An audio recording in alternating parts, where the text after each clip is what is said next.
সাল্লাম হিজরতের পরে হিজরত যখন করেন তখন আবু আইয়ুব আনসারীর বাড়িতে উঠলেন। তো রাসূল সাল্লাল্লাহু আলাইহি সাল্লামের প্রতি হযরত আবু আইয়ুব আনসারীর যে সহযোগিতা, তিনি রাসূলকে সহযোগিতা, ইসলামকে সহযোগিতা এ সম্পর্কে যদি একটু বলতেন স্যার। বিসমিল্লাহ, আলহামদুলিল্লাহ, ওয়াসসালাতু ওয়াসসালামু আলা রাসূলিল্লাহ, বাদ। আল্লাহ রসুল সাল্লাহ সাল্লামের সাহাবিদের সহযোগিতা আল্লাহ রসুল সাল্লাহ সাল্লামের প্রতি এটা এত বেশি ছিল যে তারা জীবনের চাইতেও রসুল্লাহ সাল্লাহ সাল্লামকে বেশি ভালোবাসতেন। রসুল্লাহ সাল্লাহ সাল্লাম যখন মক্কায় ছিলেন, যখন নির্যাতন নিপীড়নের মুখে ছিলেন, সেই সময়ে আকাবার শপথ নামে দুটো শপথ মক্কায় অনুষ্ঠিত হয়, যেখানে মদিনার লোকজন গিয়ে শপথ করেন রসুল্লাহ সাল্লাহ সাল্লামকে নিরাপত্তা দিবেন। এরকম একটি শপথের মধ্যে এরকম একটা শর্ত ছিল। সেই শপথের মধ্যে দ্বিতীয় শপথে আবু আইয়ুব আনসারী রাদিয়াল্লাহু তাআলা উপস্থিত ছিলেন এবং সেই কমিটমেন্টের তিনিও একজন অংশীদার যে রসুল্লাহ সাল্লাল্লাহু আলাইহি ওয়াসাল্লাম মক্কায় যদি নিরাপদে থাকতে না পারেন, মদিনায় যদি হিজরত করতে হয়, সেখানে তারা তাকে নিরাপদে সম্মানের সাথে রাখার ব্যাপারে সেই ওয়াদা ব্যক্ত করেছেন এবং সেটা তিনি রেখেছেন। স্যার আলোচনা করেছেন যে রসুল্লাহ সাল্লাল্লাহু আলাইহি ওয়াসাল্লাম যখন তার বাসায় উপস্থিত হলেন, তিনি তাকে সেখানে আদর আপ্যায়ন তার সামর্থ্য অনুযায়ী সম্মানের সাথে রাখার ব্যবস্থা করেন। এবং সহিহ বুখারীতে হাদিস আসছে যে আবু আইয়ুব আনসারী রাদিয়াল্লাহু তাআলা আনহু, তার ঘরটা ছিল দোতলা, তিনি থাকতেন দোতলায়। রসুল্লাহ সাল্লাল্লাহু আলাইহি সাল্লামকে তিনি যখন বলছেন যে দোতলায় থাকতে, রসুল্লাহ সাল্লাল্লাহু আলাইহি সাল্লাম নিচতলাকে পছন্দ করেন।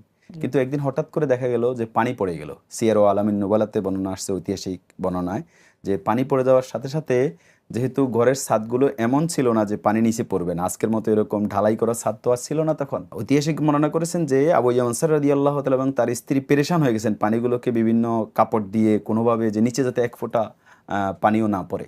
শেষে রসুল্লাহ সাল্লাল্লাহু আলাইহি ওয়াসাল্লামকে তারা অনুরোধ করেন যে তাকে তিনি যাতে দোতলায় অবস্থান করেন, এবং তিনি শেষ পর্যন্ত আবু আইয়ুব আনসারী রাদিয়াল্লাহু তাআলা আনহুর সেই অনুরোধ রক্ষা করে দোতলায় অবস্থান করেন।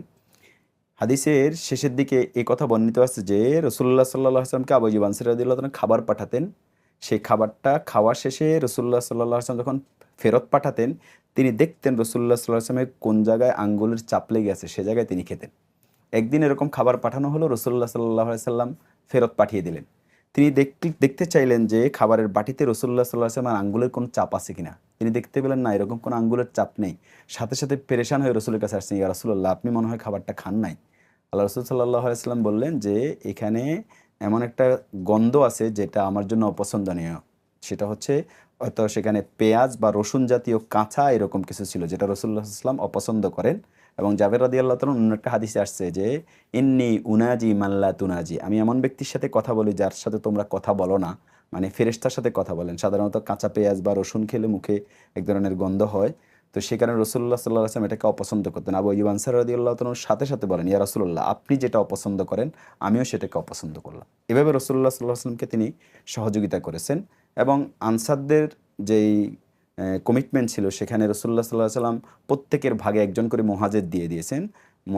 আবু আইয়ুব আনসারী রাদিয়াল্লাহু তাআলা আনহুর সাথে আল্লাহ রসুল সাল্লাল্লাহু আলাইহি ওয়াসাল্লাম হযরত মুসআব বিন উমাইর রাদিয়াল্লাহু তাআলা আনহুকে ভ্রাতৃত্ব বন্ধনে আবদ্ধ করে দেন এবং তিনি তাকে তার পরিবার পরিজনের সাথে একজন সদস্য হিসেবে সেভাবে সহযোগিতা করেন। এভাবে মুহাজিরদেরকে তিনি সর্বশেষ পর্যন্ত এবং জীবনের শেষ পর্যন্ত তিনি রসুল্লাহ সাল্লাল্লাহু আলাইহি ওয়াসাল্লামের সাথে প্রত্যেকটা যুদ্ধে অংশগ্রহণ করে এই সহযোগিতা করেছেন। তিনি ছিলেন মূলত খাজরাজ গোত্রের একজন ব্যক্তি এবং আমরা জানি যে আউস এবং খাজরাজ গোত্রই মদিনার সবচেয়ে পটেনশিয়াল গোত্র ছিল। সেই গোত্রের পুরোটাই রসুল্লাহ সাল্লাল্লাহু আলাইহি ওয়াসাল্লামের জন্য নিবেদিত ছিল। স্যার, আমরা এখান থেকে বুঝতে পারি যে তিনি তার জীবনের সকল কিছু রাসূল সাল্লাল্লাহু আলাইহি সাল্লামের জন্য উৎসর্গ করে জি, দিয়েছিলেন। সবকিছু আল্লাহ রসুলের জন্য তারা উৎসর্গ করে